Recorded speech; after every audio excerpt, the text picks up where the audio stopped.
11장. 그래서 나하스는 그들을 쫓아가 야베스 길르앗과 전쟁을 벌이려고 했다. 야베스 사람들이 나하스에게 간청했다. 우리와 조약을 맺어 주십시오. 그러면 우리가 당신을 섬기겠습니다. 나하스가 말했다. 너희와 조약을 맺기는 하겠다만 한 가지 조건이 있다. 너희의 오른쪽 눈을 모두 뽑아야 한다. 나는 이스라엘의 모든 남녀를 욕보이고 나서야 조약을 맺을 것이다. 야베스의 성읍 지도자들이 말했다. 우리에게 이스라엘 전역에 전령들을 보낼 시간을 주십시오. 7일이면 될 겁니다. 우리를 도우러 나타나는 자가 아무도 없으면 그때 당신의 조건을 받아들이겠습니다. 전령들이 사울이 살고 있는 기브아로 가서 백성에게 사정을 알렸다. 백성이 큰 소리로 울기 시작할 때 사울이 나타났다. 그는 소를 몰고 밭에서 돌아오는 길이었다. 사울이 물었다. 무슨 일입니까? 왜 다들 울고 있습니까? 그러자 백성이 야베스에서 온 메시지를 전했다. 그 소식을 들을 때 하나님의 영이 사울에게 임하셔서 그 안에 분노가 차올랐다. 그는 소의 멍에를 붙잡고 그 자리에서 소를 잡았다. 그리고 전령들을 온 이스라엘에 보내 피 묻은 소의 토막들을 돌리며 이렇게 전하게 했다. 누구든지 사울과 사무엘을 따라 함께하지 않으면 여러분의 소도 이렇게 되고 말 것이요. 하나님의 두려움이 백성을 사로잡아 너나 할 것 없이 모두 나왔고 지체하는 자가 하나도 없었다. 사울은 베색에서 백성을 이끌었는데 이스라엘 사람이 30만 명, 유다 사람이 3만 명이었다. 사울은 전령들에게 지시했다. 야베스 길르앗 사람들에게 가서 우리가 도우러 가고 있으니 내일 한낮이면 도착할 것이다 하고 전하여라. 전령들은 곧바로 떠나서 사울의 메시지를 전했다. 의기양양해진 야베스 길르앗 백성은 나하스에게 메시지를 전했다. 내일 우리가 항복하겠습니다. 당신이 말한 조건대로 우리를 대도 좋습니다. 이튿날 동트기 한참 전에 사울은 전략상 군대를 세 부대로 나누었다. 날이 밝자마자 그들은 적진으로 쳐들어가 한낮이 될 때까지 암몬 사람을 죽였다. 살아남은 사람들은 필사적으로 달아나 사방으로 뿔뿔이 흩어졌다. 그러자 백성이 사무엘에게 와서 말했다. 사울은 우리를 다스릴 적임자가 못 된다고 말하던 자들이 어디 있습니까? 넘겨주십시오. 우리가 그들을 죽여야겠습니다. 그러자 사울이 말했다. 오늘은 아무도 처형하지 않을 것입니다. 오늘은 하나님께서 이스라엘을 구원하신 날입니다. 길갈로 가서 왕위를 다시 새롭게 합시다.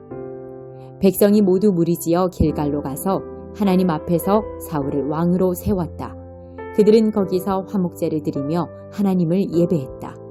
사울과 온 이스라엘이 크게 기뻐했다. 9장.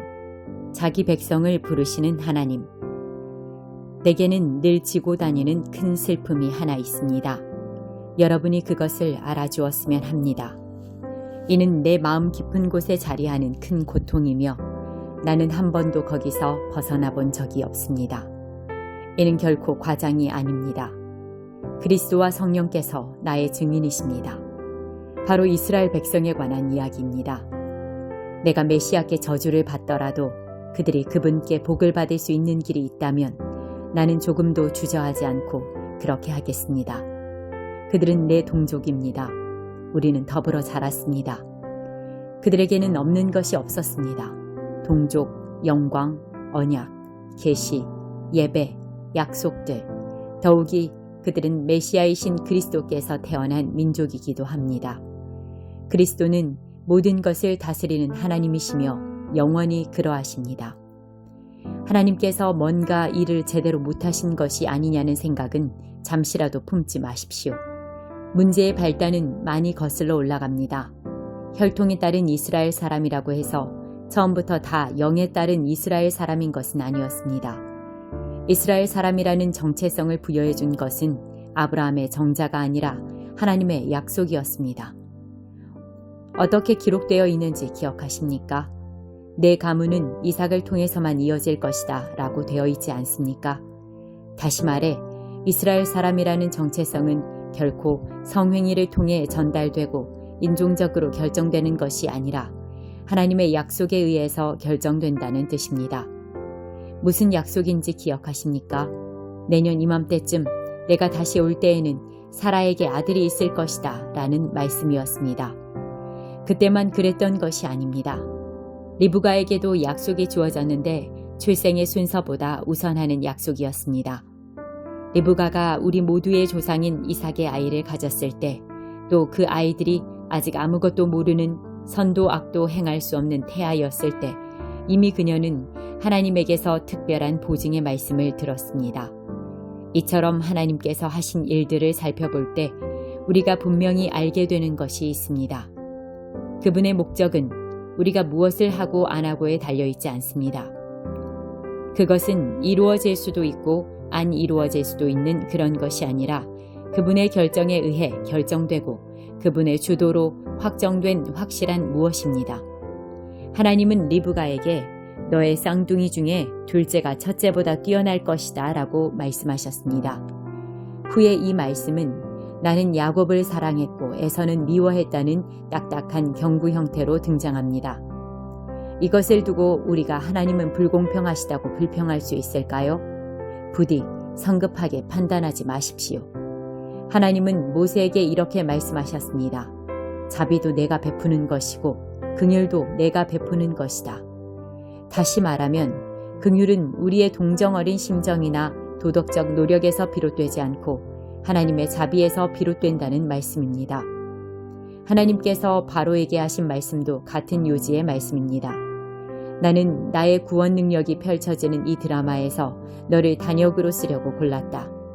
이 모든 이야기를 한마디로 하면 결정권은 처음부터 하나님께 있다는 것입니다. 하나님께서 일을 주도하셨고 우리는 그 일에서 좋은 역할이든 나쁜 역할이든 우리 역할을 할 뿐입니다. 이렇게 이 일을 제기하시렵니까? 모든 것을 다 하나님이 결정하시는 것이라면 어떻게 하나님이 우리에게 책임을 물을 수 있단 말인가? 큰 결정은 이미 다 내려져 있는데 대체 우리가 할 수 있는 것이 무엇이란 말인가?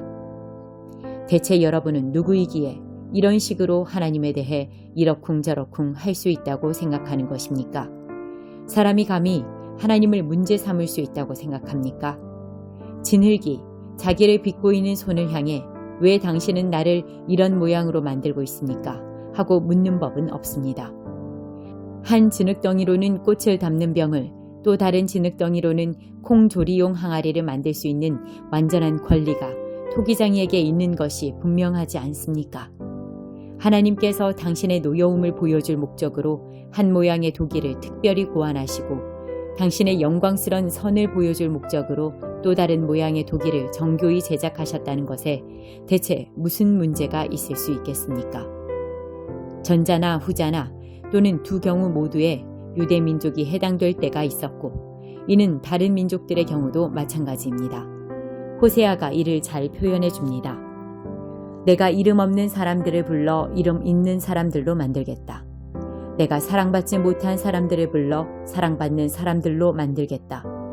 사람들이 이 하찮은 것들이라고 퍼붓던 그곳에서 하나님의 살아있는 자녀들이라고 불리게 되리라. 이사야도 이런 사실을 역설합니다.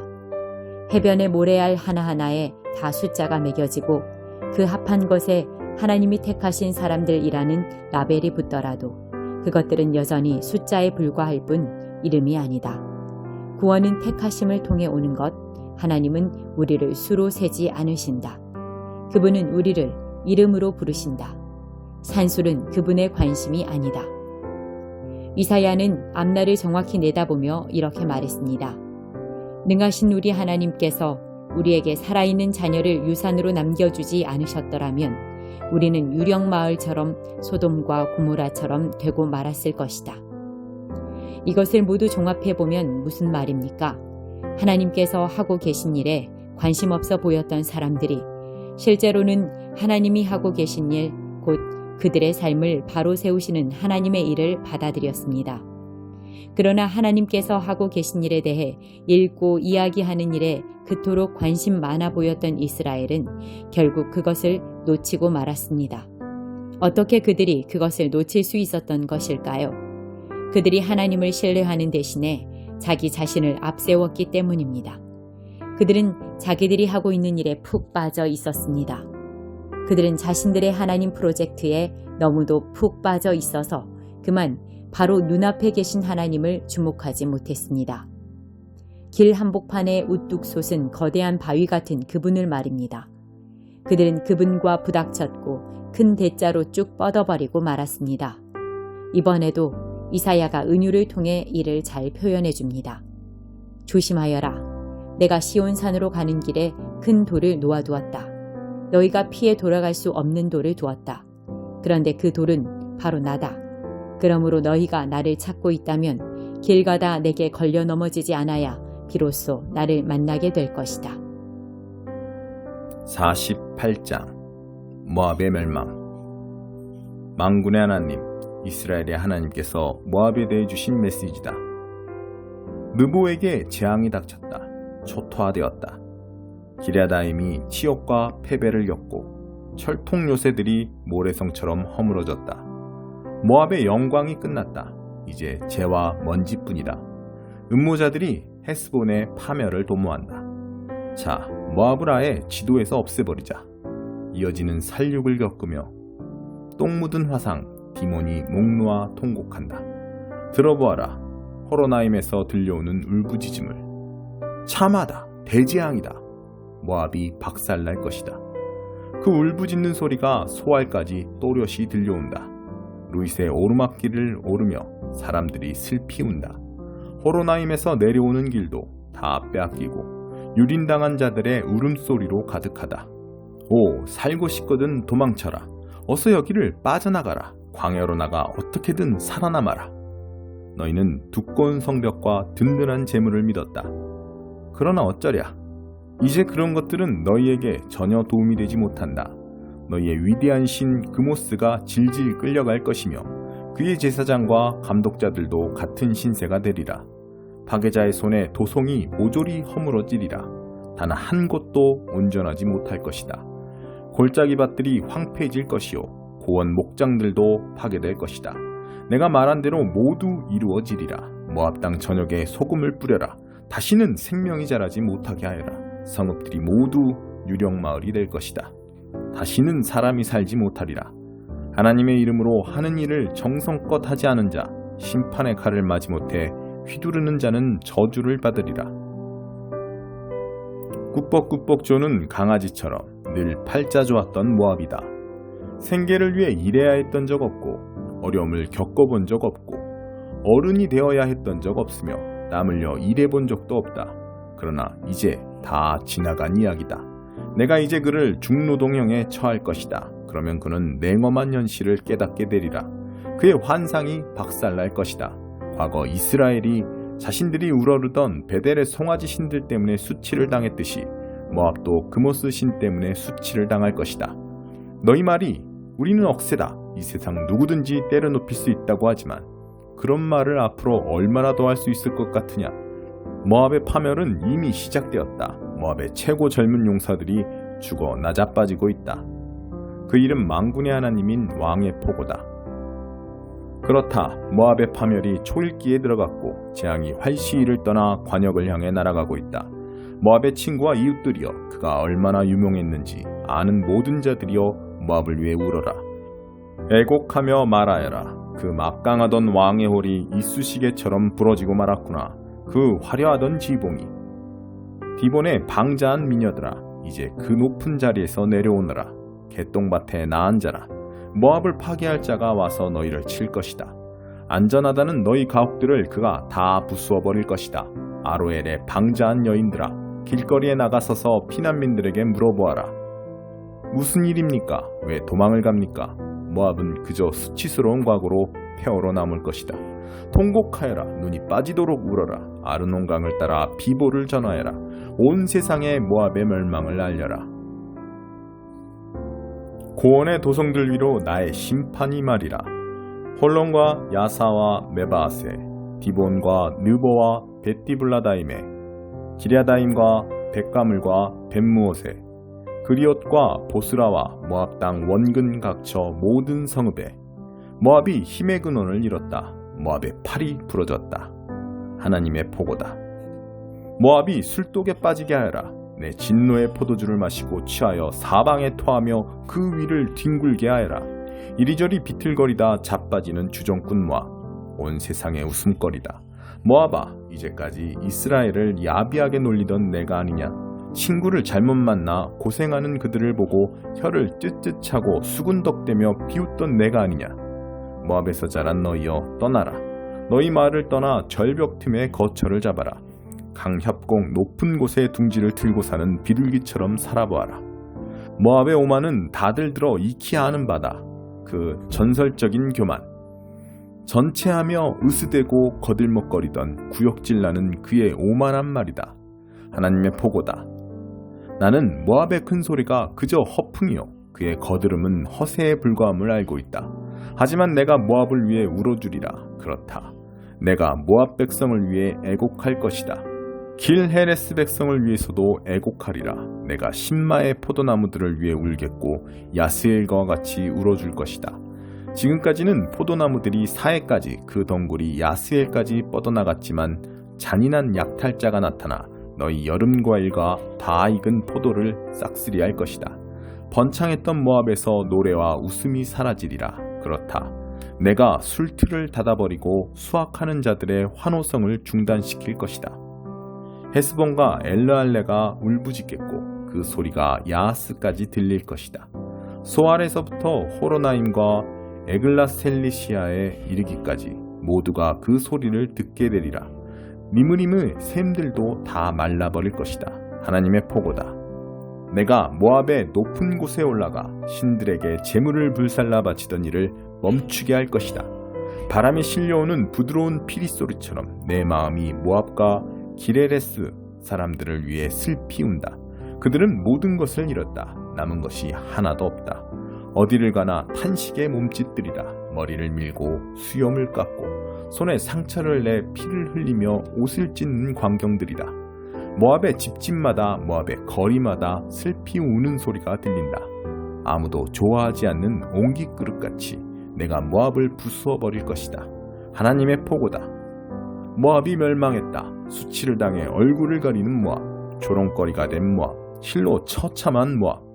모압을 향한 하나님의 편결이다. 과연 그렇다.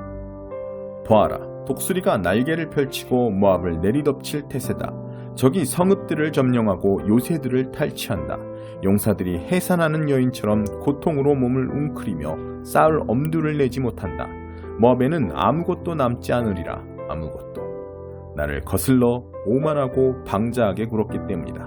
모압아, 내가 나와 맞서 얻을 것은 공포와 함정과 올가미 뿐이다. 하나님의 포고다.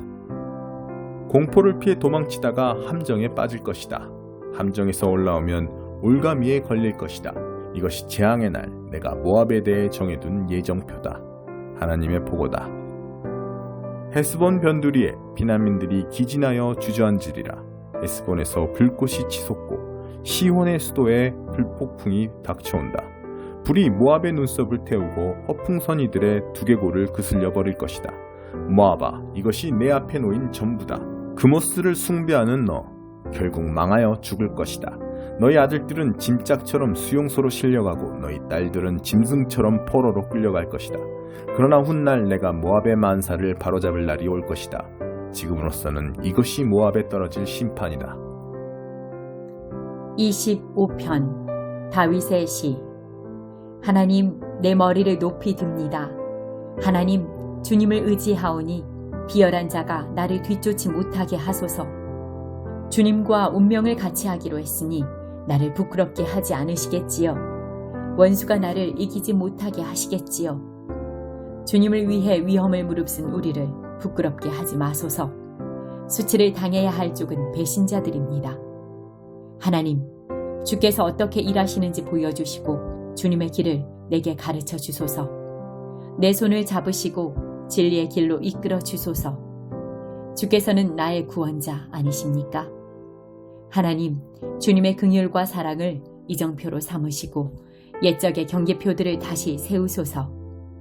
내 젊은 시절의 방탕한 생활은 잊으시고 내게 주님 사랑의 흔적을 남기소서. 하나님, 나를 위해 가장 좋은 일만 계획하소서. 하나님은 공정하고 바르시니 엇나간 자들을 바로잡아 바른 길로 인도하신다. 하나님은 따돌림 받는 이들에게 손을 내미시고 그들을 한 걸음 한 걸음 이끄신다. 이제부터 너희가 걷는 길은 모두 하나님께 이르는 길이 되리니 언약의 표지판을 따르고 노선도를 잘 살펴라. 하나님, 주님의 명성을 위해서라도 나의 죄악된 삶을 용서해 주소서. 이 몸 참으로 악하게 살았습니다. 하나님을 경외하는 이들을 무엇에 비교할까? 그들은 바로 하나님의 관역을 겨냥한 화살. 그들은 목 좋은 곳에 자리 잡고 그 자손은 비옥한 농장을 물려받는다. 하나님의 호의는 그분을 경외하는 이들의 것. 하나님은 그들에게 속마음을 털어놓으신다. 나 하나님에게서 눈을 떼지 않으니 내 발이 걸려 넘어지는 일 없으리라. 하나님, 나를 보시고 도우소서. 곤경에 처한 이 몸 의지할 곳 없습니다.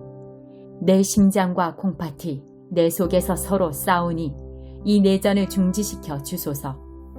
중노동에 허덕이는 내 인생을 살피시고 죄에 눌린 무거운 마음 없애주소서. 얼마나 많은 자들이 나를 미워하는지 보이십니까? 내게 앙심을 품은 저들이 보이십니까? 나를 지켜보시고 곤경에서 건지소서. 주께로 도망치니 나를 못 본 채 하지 마소서. 주님의 솜씨 전부 발휘하셔서 나를 다듬어 주소서. 완성된 내 모습 어떨지 몹시도 궁금합니다. 하나님, 주님의 백성을 너그럽게 보시고 꼬리에 꼬리를 무는 이 불행에서 벗어나게 하소서.